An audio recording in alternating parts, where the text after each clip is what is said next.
39th game of the Indian Premier League. It was the Kolkata Knight Riders who were hosting the table toppers in the Gujarat Titans. On one end, there was Shubman Gill's Gujarat Titans who sit very comfortably at the top of the points table. But on the other end, in the form of the Kolkata Knight Riders, they were out there and they were battling for survival. Like always in this video, I'm going to be taking you through the key highlights of the 39th game of the Indian Premier League. The two captains in Shubman Gill and Ajinkya Rahane were there at the centre for the toss at the iconic Eden Gardens, and it was Ajinkya Rahane who won the toss and invited the away team into the Gujarat Titans to bat first. The two men in form for the Gujarat Titans and Shubman Gill and Sai Sudarshan were there at the centre, and it wasn't one of the most blistering starts because later on Sai Sudarshan also revealed that it was a slowish wicket and it took them time to actually adjust. But both the batters, living up to their reputation, put a value to the wicket and did not give away their wicket. They continued to grind their time out on the wicket and eventually started to get those scoring shots as well.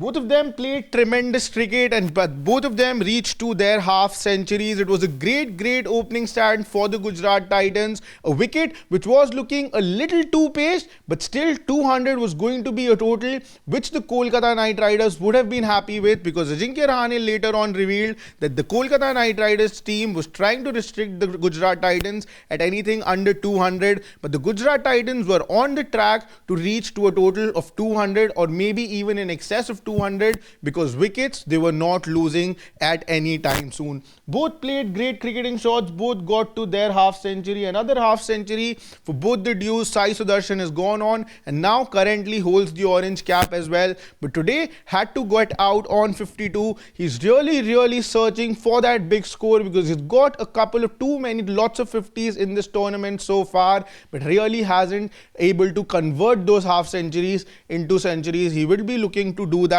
moving ahead in this season as well. 52 is when Sai Sudarshan had gotten out, but the platform was laid really well, and then Shubman Gill was joined by another man in form in Jos Buttler. The 1, 2 and 3 position of the Gujarat Titans looks in splendid touch at this point of the tournament. Jos Buttler came at a point where all that the Gujarat Titans needed was acceleration because overs were left very less and the Gujarat Titans had sufficient runs on the board. All they needed was to accelerate from there on. Both of them continued to play their shots, both of them dominated the bowling, and Shubman Gill gradually started to creep up closer and closer to his first century of this edition of the Indian Premier League.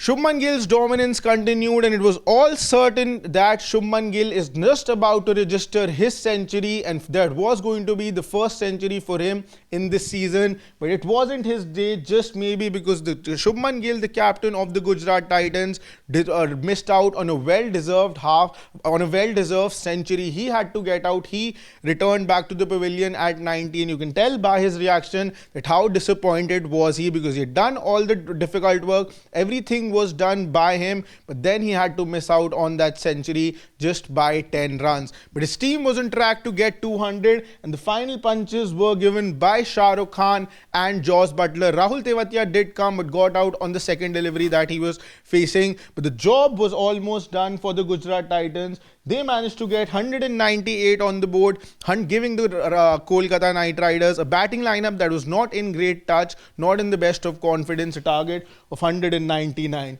52 for Sai Sudarshan, 90 for Shubman Gill, and 41 of 23 balls not out for Jos Buttler, who's been in tremendous touch all this IPL, has an average of 71 so far. Yes, you heard it right, 71 is what he is averaging at this point of the tournament.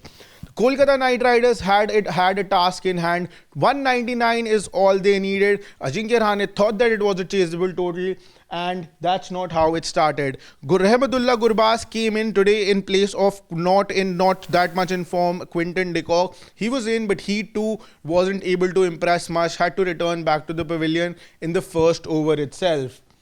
But then Sunil Narine was joined by his captain in Ajinkya Rahane. Ajinkya Rahane has been the highest run scorer for the Kolkata Knight Riders so far in this season. But that doesn't tell lots too much about it, because the Kolkata Knight Riders batting lineup has been really struggling. Today could have been the day where things could have turned around and Kolkata Knight Riders could have registered a win in a battle of survival for them. But they were going towards the total, and then another speed breaker came, because Sunil Narine, who was striking well, who was keeping the who was keeping the required run rate in check, had to return back to the pavilion. But after this was absolute self-destruction by the Kolkata Knight Riders. Ajinkya Rahane and Venkatesh Iyer came out to the centre, and both of them in those middle overs were really not able to accelerate, to a point that when at the end of 10 overs, the Kolkata Knight Riders were at 68 for 2 wickets. They had wickets in hand, but runs were absolutely dried up. And from there, it was going to be a very difficult task for the Kolkata Knight Riders to make a comeback into this game. Both eventually had to get out because they were not able to match up to the required run rate, and in that attempt to increase the required run rate, they sort of got out. And both Venkatesh Iyer and Ajinkya Rahane, 50 for Ajinkya Rahane though in the 36 deliveries that he played. But on the other end, Venkatesh Iyer really underwhelmed, because he went on and played 19 deliveries that are really a big chunk, that too in a chase of 200, and managed to score just 14 of those, even less than a strike rate of 100. And I think that really hurt the Kolkata Knight Riders. After this, they had lots of hitters, but their hitters, all they could do was just hit each and every ball. Andre Russell did show some glimpses of coming back of form. He did hit a 6, but then he too had to return, and then it was just clear a sort of a highway for the Gujarat Titans to go on and register 12 points, because they got wickets of Ramandeep, Andre Russell, Rinku Singh, all of them in a flurry of time. It was, and everything was done and dusted. It was all but certain that the Gujarat Titans had won this game.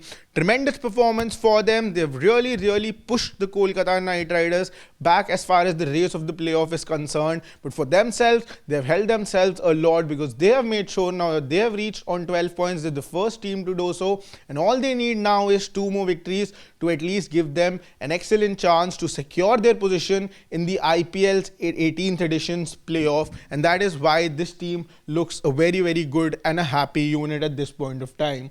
Kolkata Knight Riders scorecard, same as it's been all throughout the season. 1 for Rahmatullah Gurbaz, 17 for Sunil Narine, 50 of 36 for Ajinkya Rahane, 14 of 19 for Venkatesh Iyer. This partnership in the middle between Ajinkya Rahane and Venkatesh Iyer really damaged the chances of the Kolkata Knight Riders. After that, all the batters that came couldn't do much. Andre Russell, 21 of 15, 27 of 13 balls for Angresh Raghuvanshi, who came in as an impact sub. But till then, the game was long lost for the Kolkata Knight Riders. What this has done to the points table is Gujarat Titans happily sitting on the top spot with 12 points. But on the other end, the Kolkata Knight Riders now on the 7th position. After playing 8 games, they've managed just 3 victories so far. And the job now from here is going to be very tough for them, because they are remaining 6 games. They will have to win at least 5 out of those 6 games if they even want to give themselves a chance. But the way their batting lineup is turning out at this point, it looks highly unlikely that moving ahead they go on and win 5 games, because in the middle the points table is really tight at this point. 4 teams at 10 points, 1 at 12 and 1 team at 8. So it's going to be a really tough fight as we get closer to the business end of the tournament.